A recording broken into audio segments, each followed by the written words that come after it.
16મા નંબરના નુકસાન વિશે વાત કરું તો ધમનીઓ પર દબાણ અને હાર્ટ પ્રોબ્લેમ પણ થઈ શકે છે.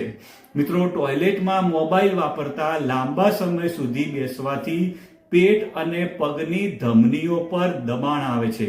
આ ટેવ રક્ત પ્રવાહમાં અવરોધ લાવી શકે છે, જેનાથી વેરિકોઝ વેઇન અને હાર્ટ પ્રોબ્લેમનું જોખમ વધી શકે છે. નમસ્કાર મારા વાલા દર્શક મિત્રો, બધા લોકોને ટોયલેટ જતી વખતે મોબાઈલ ફોન એટલે કે સ્માર્ટફોન લઈ જવાની ટેવ હોય છે. તો મિત્રો, આ વિડીયો એવા લોકો માટે છે કે જે પોતાનો મોબાઈલ સ્માર્ટફોન ટોયલેટમાં લઈને જતા હોય. તો મિત્રો, ટોયલેટમાં મોબાઈલ ફોન લઈને જવાથી કયા કયા નુકસાન થાય છે તેની હું આજે તમારા જોડે વાત કરવાનો છું. અને એક નહીં, બે નહીં, ત્રણ નહીં, પણ મોબાઈલ ફોનને ટોયલેટમાં જો લઈ જવામાં આવે તો 40 નુકસાન થાય છે મિત્રો. 1, 2, 3 નહીં પણ 40 નુકસાન. અને આજના વિડીયોમાં હું તમને 40 નુકસાન વિશે વાત કરવાનો છું, તો તમે મારો વિડીયો છેલ્લે સુધી જોજો. મિત્રો, જે પહેલા નુકસાનની વાત છે ને એ છે જીવાણુઓ અને બેક્ટેરિયાનો ભય. મિત્રો, ટોયલેટમાં મોબાઈલ વાપરવાથી તમારા ફોન પર ઇકોલાઈ, સેલ્મોનેલા જેવા જીવાણુઓ લાગવાનું જોખમ રહે છે. અને આ બેક્ટેરિયા પેટમાં ચેપ, ડાયરિયા અને ફૂડ પોઈઝનિંગનું કારણ બની શકે છે. મિત્રો, હાથ ધોવા છતાં ફોન પર જીવાણુઓ લાગેલા રહે છે, જે પછીથી તમારા હાથ, ચહેરા અને અન્ય વસ્તુઓમાં ફેલાઈ શકે છે. મિત્રો, જે બીજા નુકસાનની વાત છે એ છે અપૂરતી હાઇજીન. મિત્રો, ફોન વાપરતા તમે ટોયલેટમાં વધુ સમય વિતાવો છો, જે હાથ ધોવા માટેની સાવચેતી ઘટાડે છે. મિત્રો, આ અશુદ્ધિ તમારા શરીર અને આસપાસ ફેલાઈ શકે છે. મિત્રો, જે ત્રીજા નંબરનું છે નુકસાન એ છે મસા થવા. મિત્રો, ટોયલેટમાં લાંબા સમય સુધી બેસી રહેવું એ મસા એટલે કે પાઇલ્સ માટે જવાબદાર બની શકે છે. મિત્રો, ફોન વાપરતા વધુ સમય બેસવાથી રક્ત પ્રવાહ પર દબાણ આવે છે, જે મસા અને બીજા સંબંધી સમસ્યાઓને ઊભી કરી શકે છે. મિત્રો, જે ચોથા નંબરની વાત કરું છું એ છે રેડિયેશન.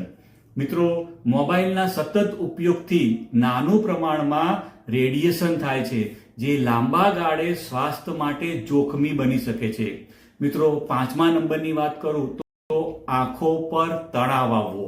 મિત્રો, ટોયલેટમાં ફોન વાપરવાથી લાંબા સમય સુધી સ્ક્રીન સામે જોતા રહેવું પડે છે, જે આંખોમાં દુખાવો, સૂકી આંખો અને તણાવને ઊભું કરી શકે છે. મિત્રો, જે છઠ્ઠા નંબરના જે પ્રોબ્લેમની વાત કરું તો એ છે પીઠ અને ગળાની તકલીફ. મિત્રો, ટોયલેટમાં ફોન વાપરતી વખતે તમે ખરાબ આકારમાં બેસો છો, જે પીઠ અને ગળાની નસમાં દુખાવાનું કારણ બની શકે છે. મિત્રો, જે સાતમા નંબરનું છે નુકસાન એ છે માનસિક અસર. મિત્રો, સતત ફોનને વાપરવાની આદતથી સ્ટ્રેસ વધે છે અને તમારા મગજને આરામ મળતો નથી. મિત્રો, ટોયલેટમાં ફોન વાપરવાથી પણ સુસ્તી અને આળસ વધી શકે છે. મિત્રો, જે નવમા નંબરના જે નુકસાનની વાત કરું તો એ છે પાચન તંત્ર ઉપર પ્રતિકૂળ અસર. મિત્રો, ટોયલેટમાં મોબાઈલ વાપરતા લાંબા સમય સુધી બેસી રહેવું પાચન તંત્રને નુકસાન કરી શકે છે. મિત્રો, ખૂબ વધુ સમય બેસવાથી આગળ કીધું એ પ્રમાણે પાઇલ્સ અને ચીરા થવાની શક્યતા વધે છે. મિત્રો, લાંબા ગાળે આ ટેવ અપૂર્ણ મલ વિસર્જન અથવા કબજિયાતને આમંત્રણ આપી શકે છે. મિત્રો, જો 10મા નંબરના નુકસાનની વાત કરું તો એ છે મૂત્રાશય અને કિડની ઉપર અસર. મિત્રો, ટોયલેટમાં વધુ સમય બેસવાથી મૂત્રાશય પર દબાણ રહે છે અને જેનાથી યુરિનરી ટ્રેક ઇન્ફેક્શન થવાનું જોખમ વધી શકે છે. અને મિત્રો, ક્યારેક આ ટેવ લાંબા ગાળે કિડની ઉપર પણ અસર કરી શકે છે. મિત્રો, જો 11મા નંબરના નુકસાનની વાત કરું તો તે ત્વચા પર ખરાબ અસર. મિત્રો, ટોયલેટમાં મોબાઈલ વાપરવાથી તેના પર ચેપ લાગેલો હોય છે અને ફોનથી ચહેરો અથવા હાથ સ્પર્શવાથી ફોલ્લા, બ્લેકહેડ્સ અને ત્વચાનો ચેપ પણ થઈ શકે છે. મિત્રો, જો 12મા નંબરના નુકસાનની વાત કરીએ તો ઊંઘની સમસ્યા. મિત્રો, ટોયલેટમાં મોબાઈલ વાપરવાથી સ્ક્રીન ટાઈમ વધે છે, જેનાથી મગજમાં મેલેટોનિનનું સ્તર ઘટે છે, જે ઊંઘ માટે મહત્વપૂર્ણ છે. આથી ફોન વાપરતી વખતે જો ટોયલેટમાં વધુ પ્રમાણમાં ઉપયોગ કરવામાં આવે તો તેનાથી ઊંઘમાં ખલેલ પડે છે અને ઊંઘ સંબંધિત સમસ્યાઓ વધી શકે છે અને તમે અનિદ્રાના શિકાર પણ થઈ શકો છો. મિત્રો, જો 13મા નંબરના નુકસાન વિશે વાત કરીએ તો તમારી કાર્યક્ષમતામાં ઘટાડો થાય છે. મિત્રો, ટોયલેટમાં મોબાઈલ વાપરતા તમારું ધ્યાન એક જ જગ્યાએ રહે છે, જેના કારણે તમારી પ્રોડક્ટિવિટી ઘટે છે. ટોયલેટમાં અનિચ્છનીય સમય બગાડવાથી તમે અન્ય કામોમાં મોડા પણ પડી શકો છો. મિત્રો, જે 14મા નંબરના જો નુકસાન વિશે આપણે વાત કરીએ તો માનસિક તણાવ અને એકાગ્રતાની ઉણપ. મિત્રો, સતત ફોન વાપરવાથી માનસિક તણાવ અને ચિંતાની અસર વધી શકે છે. મિત્રો, ટોયલેટમાં મોબાઈલ વાપરવાથી તમે માઇન્ડફુલનેસ અને શાંતિ ગુમાવી બેસો છો. મિત્રો, જો 15મા નુકસાન વિશે વાત કરીએ તો ગંદકીનો ફેલાવો. મિત્રો, ટોયલેટમાંથી બહાર આવ્યાની બાદ ફોનમાં લાગેલા જીવાણુઓ તમારા ખોરાક, પાણીયાર અને અન્ય વસ્તુઓમાં ફેલાઈ શકે છે. મિત્રો, જે 16મા નંબરના નુકસાન વિશે વાત કરું તો ધમનીઓ પર દબાણ અને હાર્ટ પ્રોબ્લેમ પણ થઈ શકે છે. મિત્રો, ટોયલેટમાં મોબાઈલ વાપરતા લાંબા સમય સુધી બેસવાથી પેટ અને પગની ધમનીઓ પર દબાણ આવે છે. આ ટેવ રક્ત પ્રવાહમાં અવરોધ લાવી શકે છે, જેનાથી વેરિકોઝ વેઇન અને હાર્ટ પ્રોબ્લેમનું જોખમ વધી શકે છે. મિત્રો, જો 17મા નંબરના નુકસાન વિશે વાત કરીએ તો માનસિક એકલતા અને ડિપ્રેશન. મિત્રો, ટોયલેટમાં મોબાઈલ વાપરવાનું વ્યસન ધીમે ધીમે એકલતા અને માનસિક તણાવનું પણ કારણ બની શકે છે. મિત્રો, સતત સ્ક્રીન સાથે રહેવાથી સામાજિક અંતર વધે છે અને ડિપ્રેશન જેવા લક્ષણો પણ ઊભા થઈ શકે છે. મિત્રો, જો 18મા નંબરમાં વાત કરું તો મગજ પર પ્રતિકૂળ અસર. મિત્રો, લાંબા ગાળે ટોયલેટમાં મોબાઈલ વાપરવાથી મગજમાં ન્યુરલ પાથવે સુધરી જવાની પ્રક્રિયા ધીમી થઈ શકે છે, જેનાથી યાદશક્તિ અને એકાગ્રતા ઉપર પ્રતિકૂળ અસર થાય છે. મિત્રો, સતત ફોનમાં ગુમ રહેતા મલ્ટીટાસ્કિંગ ક્ષમતા ઓછી થઈ જાય છે. મિત્રો, વાત કરીએ તો 19મા નુકસાન વિશે તો જે ફિશર અને ટિશ્યુ ડેમેજ જેવી સમસ્યા થઈ શકે છે. મિત્રો, ટોયલેટમાં વધુ સમય બેસવાથી અનલ ફિશર્સ એટલે કે ચીરા થવાનું જોખમ વધી શકે છે અને મિત્રો, દબાણના કારણે મળાશયની ટિશ્યુ ડેમેજ થવાની શક્યતા રહે છે, જે દુખાવો અને રક્તસ્રાવનું કારણ પણ બની શકે છે. મિત્રો, જો 20મા નુકસાન વિશે વાત કરીએ તો હોર્મોન્સમાં અસમતા. મિત્રો, ટોયલેટમાં મોબાઈલ વાપરવાથી સ્ક્રીન ટાઈમ વધે છે, જેનાથી મગજમાં મેલેટોનિન અને સિરોટોનિન હોર્મોનની માત્રામાં અસંતુલન થાય છે. આથી ઊંઘની સમસ્યા, તણાવ અને મૂડ સ્વિંગ જેવી સમસ્યાઓ વધી શકે છે. મિત્રો, જો 21મા નંબર વિશે વાત કરીએ તો ઇમ્યુનિટી પર અસર. મિત્રો, ટોયલેટમાં મોબાઈલ વાપરવાથી ફોન પર બેક્ટેરિયા અને વાયરસ વધુ રહે છે. આથી ફોન વારંવાર સ્પર્શ કરવાથી શરદી, ફ્લૂ, ચેપજન્ય રોગોનું જોખમ વધી શકે છે, જે તમારી રોગ પ્રતિકારક શક્તિ ઘટાડી શકે છે. મિત્રો, જો 24મા નંબરના જો નુકસાન વિશે આપણે વાત કરીએ તો રક્ત પ્રવાહમાં અવરોધ. મિત્રો, જો લાંબા સમય સુધી ટોયલેટમાં બેસી રહેવું પગની ધમનીઓમાં દબાણ ઊંચું કરે છે. મિત્રો, આ દબાણથી ડીપ વેન થ્રોમ્બોસિસ થવાની શક્યતા વધી શકે છે, જેમાં લોહી ગાંઠ રૂપે રોકાઈ જાય છે. મિત્રો, આ સ્થિતિ ખૂબ ગંભીર બની શકે છે અને હાર્ટ એટેક અથવા સ્ટ્રોકનું જોખમ પણ ઊભું કરી શકે છે. મિત્રો જો 25માં નુકસાન વિશે વાત કરીએ તો પ્રજનન તંત્ર ઉપર અસર થાય છે. પુરુષોમાં શુક્રાણુની સંખ્યા અને ગુણવત્તા ઘટી શકે છે, જ્યારે સ્ત્રીઓમાં હોર્મોનલ અસંતુલન થવાનું જોખમ પણ રહે છે.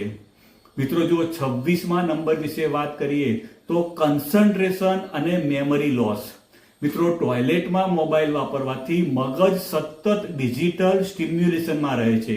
સમય જતાં આ ટેવ એકાગ્રતા અને મેમરી શક્તિમાં ઘટાડો કરી શકે છે. મિત્રો સતત મોબાઈલ વાપરવાથી મગજની પ્રશિક્ષણ ક્ષમતા ઓછી થઈ જાય છે. મિત્રો જો 27 નંબરના નુકસાન વિશે વાત કરું તો થાઇરોઇડ અને હોર્મોનલ ઇમ્પેક્ટ. મિત્રો ટોયલેટમાં વધુ સમય બેસી રહેવું અને મોબાઈલ વાપરવું હોર્મોનના સ્તરને અસંતુલિત કરી શકે છે.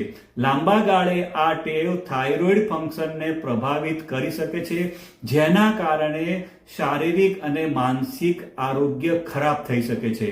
મિત્રો જો 28માં નુકસાન વિશે જો વાત કરું તો નિંદ્રાની ગુણવત્તા પર અસર થઈ શકે છે. મિત્રો ટોયલેટમાં મોબાઈલ વાપરવાથી સ્ક્રીન ટાઈમ વધે છે, જેનાથી મગજની સક્રિયતા વધી જાય છે અને વધુ મોડે સુધી મોબાઈલ વાપરવાથી મેલેટોનિન હોર્મોનનું સ્તર ઘટે છે, જે ઊંઘ માટે જરૂરી છે. આથી અપૂરતી ઊંઘ અને થાક જેવા લક્ષણો થઈ શકે છે. મિત્રો 29 નંબરના નુકસાન વિશે વાત કરીએ તો સ્વચ્છતા અને આરોગ્ય પર લાંબા ગાળાની અસર. મિત્રો ટોયલેટમાં મોબાઈલ વાપરવાથી તેના પર લાગેલા જૈવિક પદાર્થો એટલે કે ફિકલ મેટર તમારા હાથ, ચહેરા અને ખોરાક પર ફેલાઈ શકે છે. આથી આ ટેવ લાંબા ગાળે પેટના ચેપ, ત્વચા સંબંધી રોગો એને આમંત્રણ આપી શકે છે અને સાથે સાથે એ તમારી રોગ પ્રતિકારક શક્તિ પણ ઘટાડી શકે છે. મિત્રો જો આગળ નુકસાન વિશે આપણે વાત કરીએ તો હોર્મોનલ અસંતુલન અને વજનમાં વધારો. મિત્રો ટોયલેટમાં વધુ સમય મોબાઈલ વાપરવાથી શારીરિક ગતિવિધિ ઓછી થાય છે. આ ટેવ ધીમે ધીમે મેટાબોલિઝમને ધીમો કરી શકે છે, જેનાથી વજનમાં વધારો થવાની શક્યતા રહે છે, સ્થૂળતા, આળસ વધે છે અને ટાઈપ 2 ડાયાબિટીસ અને હાઈ બ્લડ પ્રેશરનું પણ જોખમ વધી શકે છે. મિત્રો જો 32માં નંબરના નુકસાન વિશે જો આપણે વાત કરીએ તો પ્રોસ્ટેટ અને યુરિનરી પ્રોબ્લેમ્સ. મિત્રો ટોયલેટમાં વધુ સમય બેસવાથી પ્રોસ્ટેટ ગ્રંથિ પર દબાણ પડે છે. પુરુષોમાં લાંબા ગાળે આ ટેવ પ્રોસ્ટેટ મોટું થવાનું કારણ બની શકે છે અને સ્ત્રીઓમાં વધુ સમય ટોયલેટમાં બેસી રહેવું યુરિનરી ટ્રેક ઇન્ફેક્શનનું પણ જોખમ વધારી શકે છે. મિત્રો જો 33માં નંબરના નુકસાન વિશે આપણે વાત કરીએ તો આંતરડાના આરોગ્ય પર અસર. મિત્રો ટોયલેટમાં મોબાઈલ વાપરવાથી મલ વિસર્જન પ્રક્રિયા ધીમી થઈ શકે છે. લાંબા ગાળે આ ટેવ ક્રોનિક કબજિયાત અને આંતરડાની તકલીફો માટે જવાબદાર બની શકે છે. આ ટેવ પાચન તંત્રમાં અવરોધ પેદા કરી શકે છે. મિત્રો જો 34માં નંબર વિશે આપણે વાત કરીએ તો માનસિક આરોગ્યમાં ઘટાડો થાય છે. ટોયલેટમાં મોબાઈલ વાપરવાથી મગજ સતત સક્રિય રહે છે, જેનાથી તમે સંપૂર્ણપણે આરામ કરી શકતા નથી અને સતત ડિજિટલ કનેક્શન માઇન્ડફુલનેસ અને શાંતિમાં ઘટાડો કરે છે. આ ટેવ લાંબા ગાળે ઉદાસીનતા, ડિપ્રેશન અને ચિંતાનું જોખમ વધારી શકે છે. મિત્રો ટોયલેટમાં વધુ સમય બેસવાની ટેવ પડે છે. મિત્રો ટોયલેટમાં મોબાઈલ વાપરવાથી તે અલગ થવાની ટેવ ઉખડી જાય છે. સમય જતાં ટોયલેટ જવાનું, દીઠા ફોન વાપરવાનું રિન્યુઅલ બની જાય છે. આ ટેવથી તમે ટોયલેટમાં અનાવશ્યક સમય પસાર કરવા લાગો છો. મિત્રો જો 36માં નંબરના નુકસાન વિશે વાત કરીએ તો શ્વાસ નળીમાં ચેપ. મિત્રો ટોયલેટમાં મોબાઈલ વાપરવાથી ફોન પર જંતુઓ અને બેક્ટેરિયા ચોંટી રહે છે.